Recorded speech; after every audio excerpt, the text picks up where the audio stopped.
Shalom Adonai, que Deus possa abençoar todos vocês, Deus possa abençoar meus alunos de hebraico, de grego.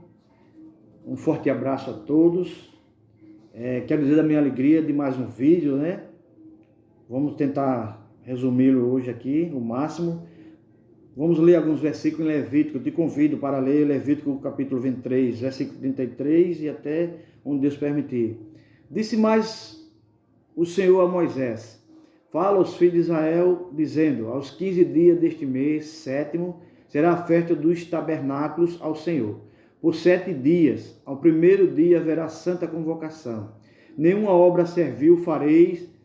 7 dias oferecereis oferta queimada ao Senhor. No dia 8º tereis santa convocação, e oferecerei ofertas queimadas ao Senhor. É uma reunião solene, nenhuma obra servil fareis. Versículo 36, acabei de ler, vamos mais adiante. São estas as festas fixas do Senhor, que proclamareis para santa convocações, para oferecer ao Senhor oferta queimada, holocausto e oferta de manjares, sacrifícios e libações. Libações é oferta de líquidos, não vou entrar em detalhe lá na frente. E por 7 dias vos alegrareis perante o Senhor vosso Deus. Celebrarei estas como festa ao Senhor por 7 dias cada ano. É estatuto perpétuo pelas vossas gerações. No mês 7º celebrareis 7 dias, habitareis em tenda de ramos. Todos os naturais em Israel habitarão em tendas, para que saiba que eu fiz habitar os filhos de Israel em tendas, quando os tirei da terra do Egito. Eu sou o Senhor vosso Deus. Amém. Glória a Deus. Levítico 26, 40. Levítico capítulo 23, versículo 33 ao 43. Nós fizemos assim um resumo, mas dá para entender até porque eu vou explicar. Meus queridos, meus amados, a festa do tabernáculo é conhecida também como a festa da colheita, né? Originalmente, logo no início, era uma festa agrícola, onde aparecia todo mundo perante o Senhor com os seus produtos agrícolas, né? Por isso que a gente também não pode ir à casa do Senhor e ir perante o Senhor de mãos vazias, né? Veja que aqui eles trazia as primícias dos frutos de todas as suas lavouras. Mas esse não é o assunto. O assunto é festa dos tabernáculos, né? Ou Sukkot, que é a cabana no hebraico é Sukkot. Cabanas no hebraico é Sukkah. Cabanas, no plural, é Sukkot. Irmãos, tabernáculo no hebraico é Mishkah, né? Que quer dizer residência ou habitação. E aqui a gente leu esses versículos onde mostra a festa dos tabernáculos. E eu fico emocionado com esse assunto. Veja no que vai dar essa festa. Era lá no Antigo Testamento, né? Há mais de 2000 anos. Né? E veja bem, muito mais. 2000 anos faz que Jesus chegou à terra e voltou. Meus queridos, como eu já falei, era uma festa agrícola, né? Tinha a festa da Páscoa, depois a festa do Pentecoste, que nós falaremos em outros vídeos, e depois vinha a festa dos tabernáculos, né? Que é essa que nós vamos falar, que nós lemos. Ele durava uma semana, era uma coisa muito linda, era uma festa. O povo de Deus é festivo, é por isso que nas igrejas tem muita festa, porque a gente vem de lá de trás, né? Somos remanescentes do povo de Israel, dos filhos de Israel. E somos filhos de Israel pelo nosso pai Abraão, né? Louvado seja Deus. Meus queridos, a festa dos tabernáculos era uma das festas que tinha um grande significado. E nós vamos entrar aqui no significado histórico e nos significados proféticos. Vamos falar um pouquinho aqui, de forma resumida, no significado histórico da festa das cabanas, né? A festa dos tabernáculos. Tabernáculo era o santuário portátil dos filhos de Israel nas suas peregrinações. E ali Deus se manifestava, ali tinha a Arca da Aliança, no Santo dos Santos, tinha lá o propiciatório com os querumbins, e era justamente ali onde Deus se se manifestava. Dentro do tabernáculo era feito de peles de cortina, né? Pele de animais, de texugo, de cabra e tal. E também não é isso que nós vamos querer agora entrar em detalhe, mas só para você ter uma ideia do que era o tabernáculo. Era a habitação de Deus lá no Antigo Testamento, era o santuário portátil dos filhos de Israel. Mas aí veio as festas das cabanas, né? Que Deus tirou os filhos de Israel do Egito. E para que ele se lembrasse daquela libertação, né? O significado é libertador, é de libertação dos filhos de Israel. Aí Deus ordenou que agora eles, por uma semana, habitassem cabanas. E quero dar aqui alguns detalhes sobre as cabanas, né? Era uma ordenança de Deus para que os filhos de Israel habitassem, e isso traz uma conotação de um caráter moral, espiritual, né? Que tem, eu fiz até aqui algumas anotações, a ordenança de Deus para que o povo habitasse em tendas, traz uma conotação de caráter moral e espiritual. Desde o começo, Deus se preocupa com o caráter moral e espiritual do seu povo. A festa dos tabernáculos, Rabino fala, né, a festa da Sukkah, como um símbolo de proteção divina. Estava ali nas cabanas, feita de ramos, um negócio muito frágil, né, mostrando a fragilidade do povo, mas mesmo assim, Deus era o mantenedor. Deus estava sempre ali protegendo os filhos de Israel naquela cabana. E o que me chama também, a cabana era um convite para humildade, né? Era um convite, um apelo à humanidade para a humildade. Todos os poderosos, entre aspas, da terra, porque poderoso é Deus, eles iam morar na cabana, né? Por mais que ele ornamentasse ou arrumasse a cabana dele, né? Aquela cabana era algo pequeno. O que ali ia estreitar os laços de amizade, os afetos, né? Familiar ali. E ali também Deus ordenou que os estrangeiros estivessem ali. Veja que Deus se preocupou com os gentios, com as pessoas que não é filho de Israel, né? Louvado seja Deus. São gentios que não são filhos de Israel. E Deus sempre se preocupou. Já naquela época tinha uma preocupação da parte de Deus para que abrigasse os estrangeiros, né? Os forasteiros. Está aqui, Deuteronômio, até anotei aqui. Deuteronômio, capítulo 16, versículo 14. É os servos, os estrangeiros, o órfão não é os forasteiros, desculpe-me. Vamos aqui, são os servos, os estrangeiros, os órfãos e as viúvas.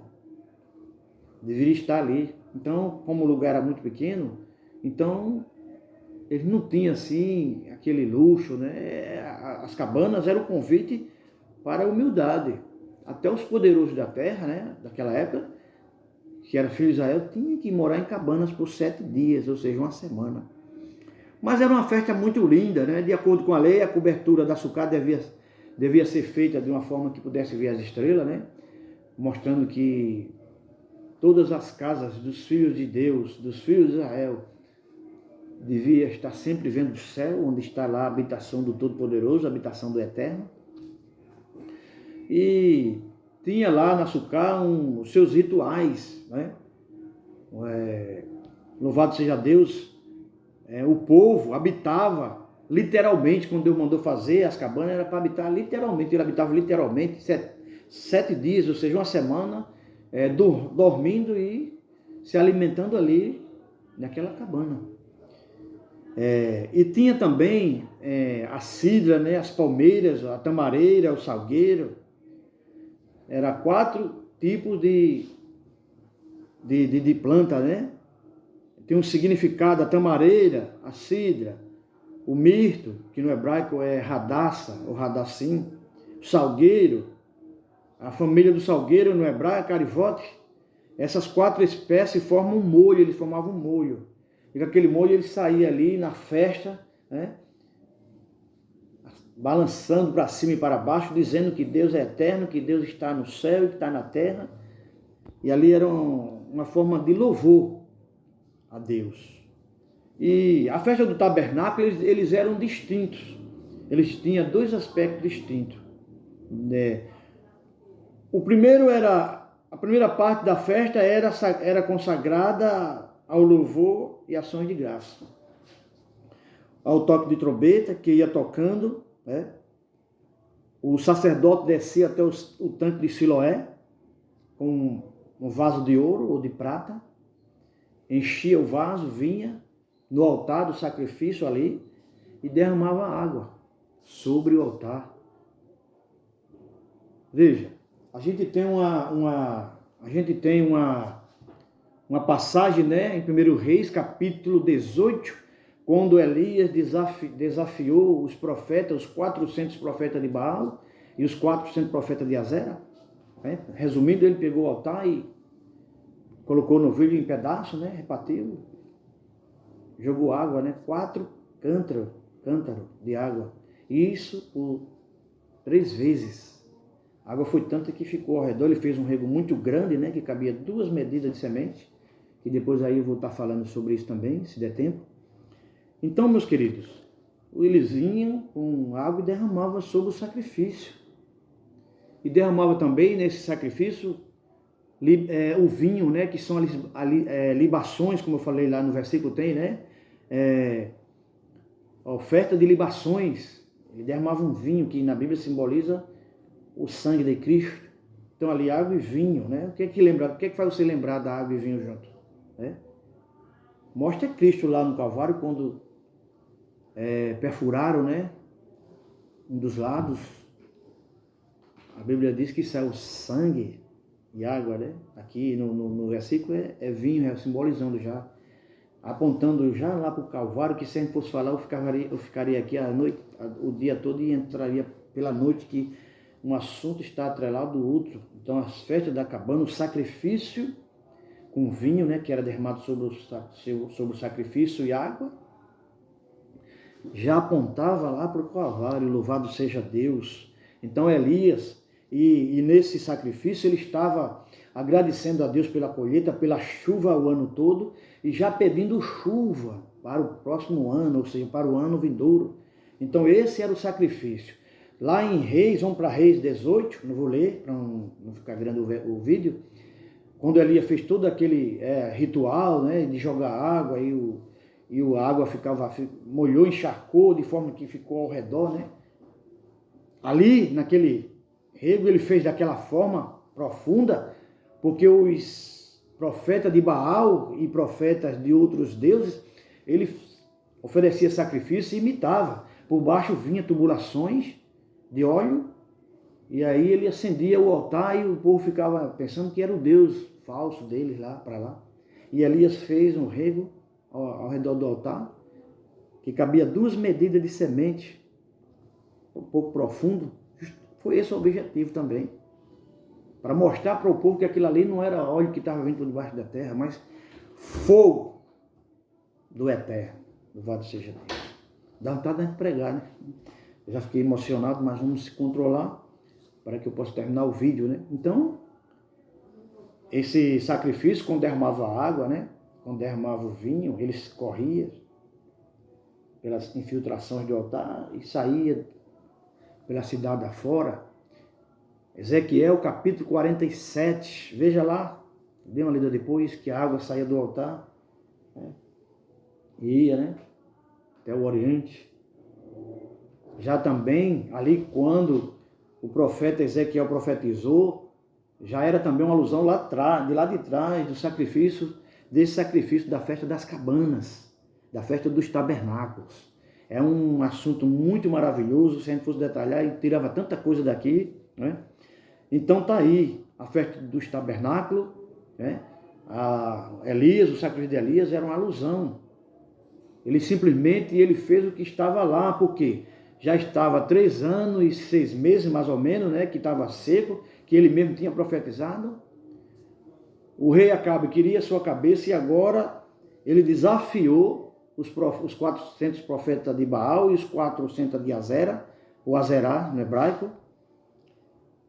Meus queridos, mas tudo era uma alusão de lá da festa dos tabernáculos. Então, Por isso que ele fez esse ritual. Tem muitas pessoas que pregam e tal, e é uma coisa linda, pensa que ele fez aquilo para mostrar, né, que Deus é Deus maior.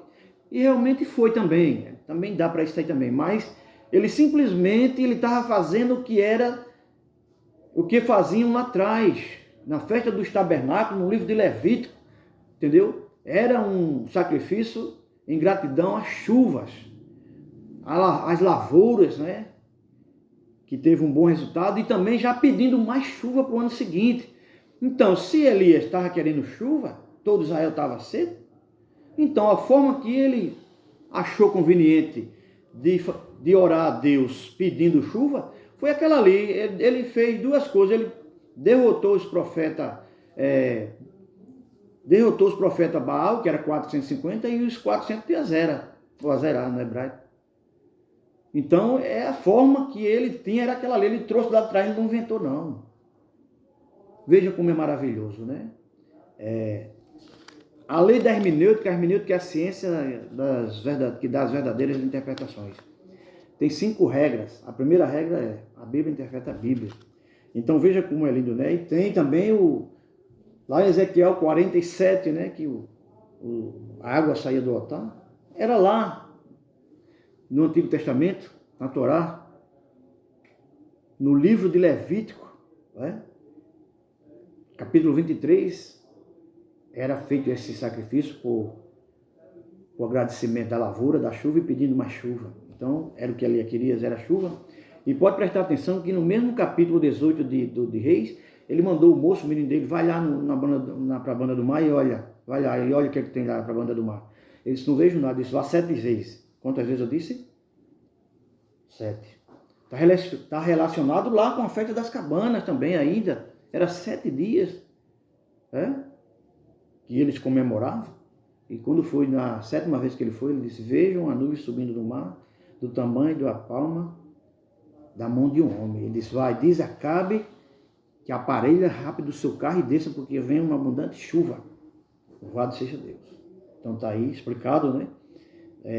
A festa dos tabernáculos. Queria muito entrar em detalhe, mas tem muita coisa, né? E também aquela água ali já era um símbolo da água da vida, que era Jesus. Então, nessa festa lá dos tabernáculos, nesse dia que Jesus apareceu, ele estava sobre o templo, né? Vendo aquelas muralhas grandes, aquelas pilastras, digo, enormes. E ali ele estava vendo se cumprir uma profecia dele, que ele falou junto com o Pai. Louvado seja Deus. E ali ele vendo aquelas águas ali, então ali ele se entristeceu, porque ali eles seguia à risca a lei mosaica. Quando já estava ali Jesus, a água da vida, a água viva. Foi o que ele disse à mulher no poço de Sicar, lá no Evangelhos de João, capítulo 4. Ele é a água da vida. Então ele vendo tudo aquilo ali, ele ficou triste. Aquela profecia foi ele mesmo e o Pai. Estava se cumprindo uma profecia, né? Que estava lá em Levítico 23, que eles faziam, que ele determinou, uma ordenança dele, digo não profissional, desculpe, uma ordenança dele estava ali, aqueles rituais, já no tempo dele, foi uma ordenança dele, né? Junto com o Pai, lá no Levítico 23, e o povo seguindo a risca, quando ele já estava presente, a água da vida. Aleluia. Ele abriu os braços e disse: quem tem sede, vem a mim e beba. Evangelho de João, capítulo 7, versículo 37 e 38. Quem tem sede, vem a mim e beba. Quem crê em mim, como diz as Escrituras, rios, aleluia, de águas vivas correrão dos seus ventres, dos vossos interior. Estava falando dele mesmo. Ou seja, o sacrifício de Levítico, que tinha aquela água, né? O sangue já apontava para Jesus, que era a água da vida. Apontava para a cruz do Calvário já, o derramamento de sangue de Jesus, saía pela rua, aquela água misturada com vinho. Jesus saiu pela rua de Jerusalém, a água da vida estava ali na rua de Jerusalém passando, e ali aquele sangue dele derramando. Lá, alusão, era profético lá aquele versículo, que eles vinham com água, né? Saía pela rua fora. Ela já era profético. Jesus passou na rua de Jerusalém, a água viva passou sobre Jerusalém, que é Jesus. e o sangue dele jorrava ali, pela rua ficou, né? Muito sangue pela rua de Jerusalém. Então, louvado seja Deus. Está aí, por isso que eu trouxe esse vídeo. Espero que tenha atingido, né, os seus ideais. Que Deus possa abençoar. Se a gente fosse falar aqui, a gente estaria ali muito longe. Porque tem Amós 9:11, Êxodo 12:49, Zacarias, capítulo 14, versículos 16 ao 21, Miqueias, capítulo 4 e 3, né? Falando de Jesus, não assim em nome de Jesus, mas era profético. Tudo isso aqui que a gente viu. Só vou ler um só para você entender que é curtinho. Êxodo 12:49. A mesma lei haja para o natural israelita, para os forasteiros, e é forasteiro mesmo o nome, e gentios, né, que são gentios, que peregrina entre vós. Tudo falando de Jesus, que ele ia abrigar. E para terminar, para encerrar, em João capítulo 1, versículo 14, a Bíblia diz, e o verbo se fez carne. Essa palavra carne, e essa palavra habitou, digo, não é no grego, que o Novo Testamento foi escrito no grego, e o verbo habitou entre nós. E o verbo se fez carne e habitou entre nós. Essa palavra habitou, no Evangelho de João capítulo 1, versículo 14, no grego habitou, quer dizer, esquinese, quer dizer, tabernáculo. Tabernáculo quer dizer muro. Lá no Antigo Testamento, no portuário santuário, no santuário, digo, o tabernáculo era o santuário portátil, onde Deus se manifestava. Quando Jesus veio, ele disse, não, minha glória não vai mais habitar em tendas, em tabernáculo feito de pele de animais, de texugo e tal. Ele vai habitar em você, que está aí me ouvindo. Jesus veio para habitar em você, em mim e em você. Aquele versículo de João, Evangelho de João, capítulo 1, versículo 14, o verbo fez carne e habitou. A palavra habitou, no grego é esquinese, que quer dizer tabernaculou, habitou, morar. Jesus veio para morar em mim, na pessoa do Espírito Santo. Jesus veio para morar em você, na pessoa do Espírito Santo. Amém? Então, nós somos tabernáculo. Eu sou um tabernáculo. Você é um tabernáculo. Jesus habita em mim. Jesus habita em você. Jesus habita no homem, Jesus habita na mulher. Aleluia, louvado seja Deus. Nós somos tabernáculo. Então aqui eu encerro. Eu sou um tabernáculo de Deus. Você é um tabernáculo de Deus.